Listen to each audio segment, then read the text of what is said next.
Awal terbentuknya iCare Production ini dari kegabutan teman-teman orang muda Kapel yang berkumpul di Kapel Santo Yoakim, yang kemudian berpikir kita mencoba untuk berbuat satu kegiatan yang kebetulan juga disupport sama Pak Bagio.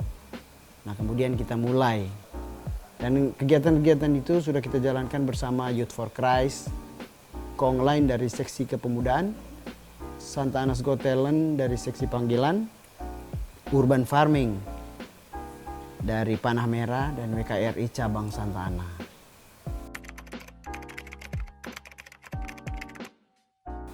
Sebenarnya sih nggak terlalu susah teman-teman ini. Teman-teman itu udah pada paham tugas dan fungsinya masing-masing. Karena mereka juga banyak belajar di kampus, di sekolah masing-masing. Cuman mungkin tetap harus ada yang namanya pendamping apapun kegiatan itu.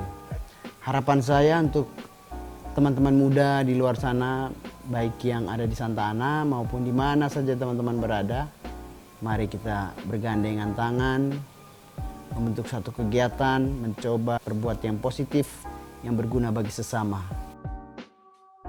Usia lo berapa sih sekarang? Nah, usia gue itu sekarang menginjak 20 tahun. Gue sekarang 17 tahun. Gue sekarang 14 tahun. Pekerjaan atau kegiatan lo selain di iCare itu apa? Regular singer. Gue masih pelajar. Kegiatan gue masih kuliah. Sejak kapan sih lo bergabung di iCare? Dan gimana ceritanya nih lo bisa join di iCare? Gue masuk iCare di November 2020. Itu gue dipanggil Om Awi. Gue bergabung itu dari bulan November tahun lalu, tahun 2020. Pertama nongkrong, gabut, nggak punya kerjaan, baru diajak oleh Om Alwi sebagai leader di iCare, ikut iCare di bagian inventory. Motivasi lo apa sih buat join di iCare Production? Dan tantangannya nih setelah lo masuk ke iCare tuh apa? Ya motivasinya biar mengisi kekosongan waktu gue pada saat kelas online atau tidak ada kegiatan sama sekali. Gue mikirnya gini, daripada gue pengangguran di rumah, kerjaannya cuma makan tidur, ya udah gue join aja biar ada kegiatan gitu. Bagaimana dukungan dari orang-orang terdekat lo nih, kayak orang tua, teman-teman atau pacar, sama harapan lo buat teman-teman muda yang ada di luar sana itu apa? Dukungan dari orang-orang terdekat gue, terutama orang tua, pacar, atau teman-teman sekitar gue, itu sangat positif ya. Mereka sih sangat mendukung banget. Kalau dari orang tua awalnya masih ada sedikit keraguan karena gue masih sekolah. Setuju banget sih. Malah bagus biar gue ada kegiatan yang lebih positif aja. Untuk harapan semoga kita anak muda punya kreasi untuk melakukan hal-hal positif. ya kalau lu bisa berkarya kenapa enggak? Semoga gue bisa menjadi contoh buat kawan-kawan muda di luar sana. Oke, buat lo semua yang merasa lo anak muda, Buat teman-teman semua, Teman-teman gue, kawan-kawan gue, Hei kawan-kawan muda, Buat kawan-kawan muda, Lay-lay yang di sana, Untuk kawan-kawan muda di luar sana, buat lu semua yang ada di rumah, Mari semakin mengasihi, semakin terlibat, semakin menjadi berkat.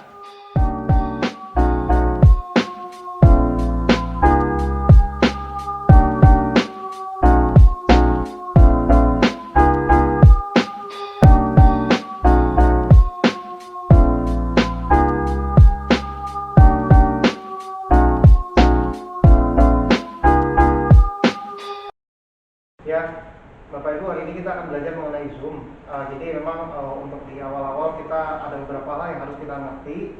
Karena sebenarnya Zoom ini aplikasi yang paling simpel, lebih simpel ketimbang yang lain. Di Zoom ini kita juga bisa ketemu mungkin sampai 100 orang ya.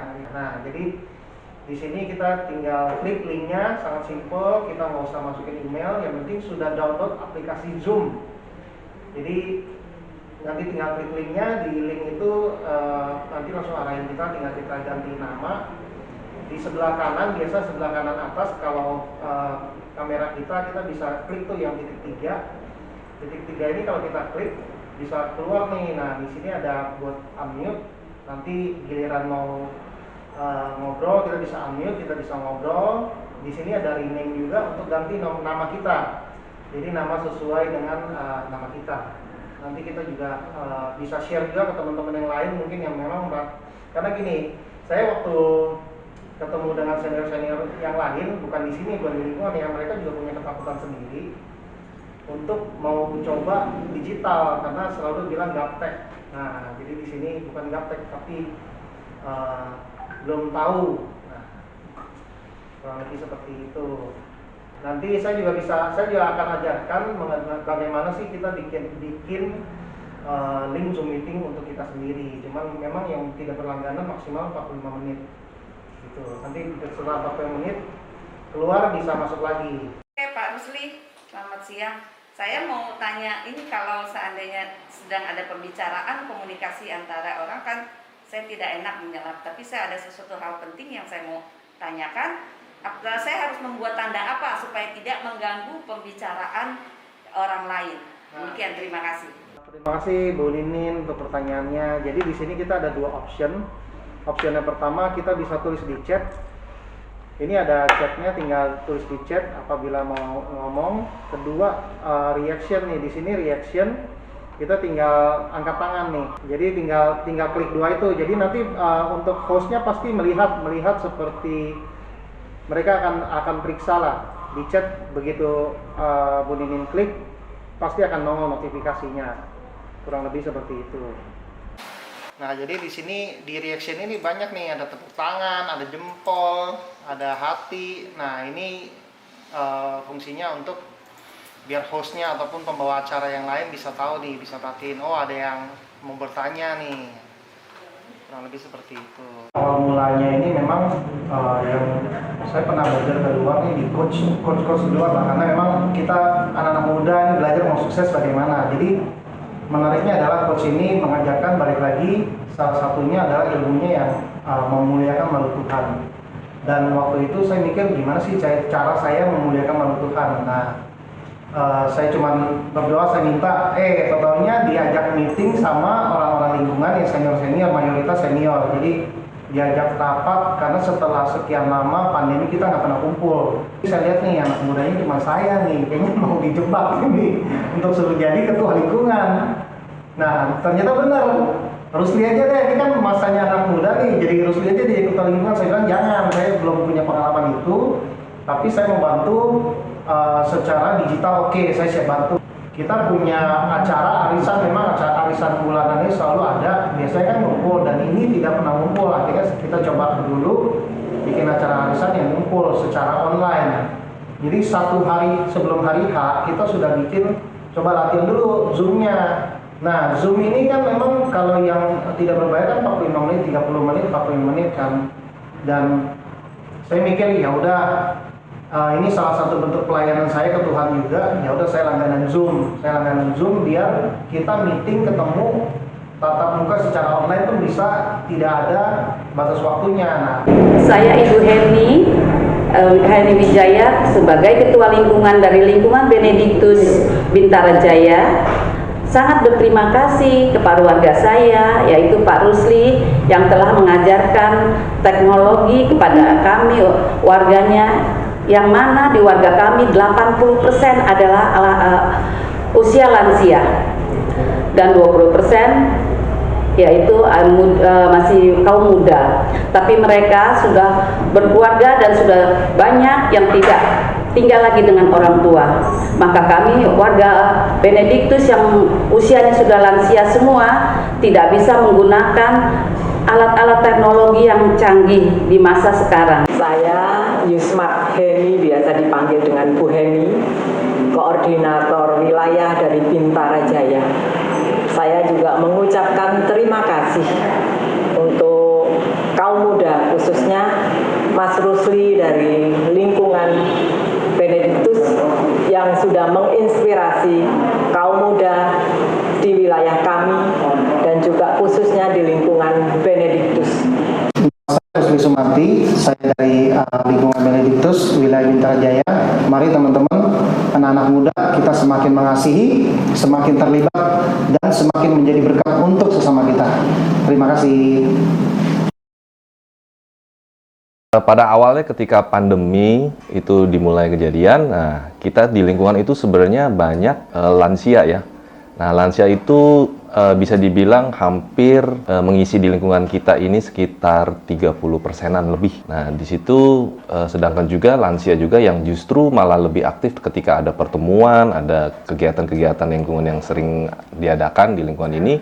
Nah, cuman karena pandemi ini mereka ingin mengadakan kegiatan doa ataupun sharing ataupun kegiatan yang lain itu agak terhambat ketika karena kita ada larangan untuk bertemu lah karena untuk kesehatan. Nah, disitulah gimana cara kita menjembataninya itu dengan teknologi, yaitu dengan yang sekarang lagi happening itu Zoom. Nah, justru di situ tinggal tugas kita bagaimana mengisi kekosongan itu menggunakan tools digital itu agar para lansia bisa mengikutinya.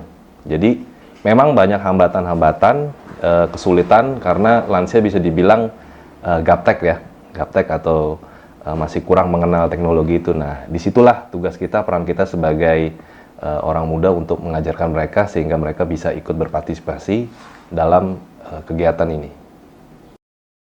Adanya Zoom itu saya sangat berterima kasih, jadi saya bisa adanya protokol kesehatan. Jadi saya cukup di rumah, tidak perlu macam-macam, aku bisa mengikuti apa yang pengarahan dari ketua lingkungan, waktu mengadakan sembayangan, mengadakan pertemuan, dan lain-lainnya itu saya bisa jelas, bisa ngontrol kepada teman-teman yang ada, cukup dengan tools Zoom ketahuan di mana ada orang-orangnya, siapa yang ikut, bisa ketemu. Itu sangat berguna dengan saya, cukup saya di rumah saja. Karena memang masa pandemi kan ya, memang harus mau nggak mau pakai Zoom. Ya, saya merasa itu sangat baik sekali dan sangat membantu ya. Jadi kita bisa yang tadinya susah ketemu gitu kan, kita tidak bisa ada pertemuan lingkungan secara biasa. Jadi kita bisa bertemu dengan teman-teman lingkungan. Jadi menurut saya ya itu sangat baik sekali. Saya I Gusti Jatikumoro dari lingkungan Santa Ana, wilayah PTB, ingin mengajak keluarga muda yang ada di sana untuk lebih saling mengasihi, saling memberi, dan saling memberikan contoh kepada semua keluarga yang muda yang lain di sana untuk bisa berperan aktif dalam lingkungannya masing-masing, baik itu dalam bentuk PPK atau mengajarkan Zoom, ataupun yang lainnya, sehingga kita bisa merasakan kasih Tuhan Yesus secara pribadi dari hati ke hati. Semakin mengasihi, semakin terlibat, dan semakin menjadi berkat.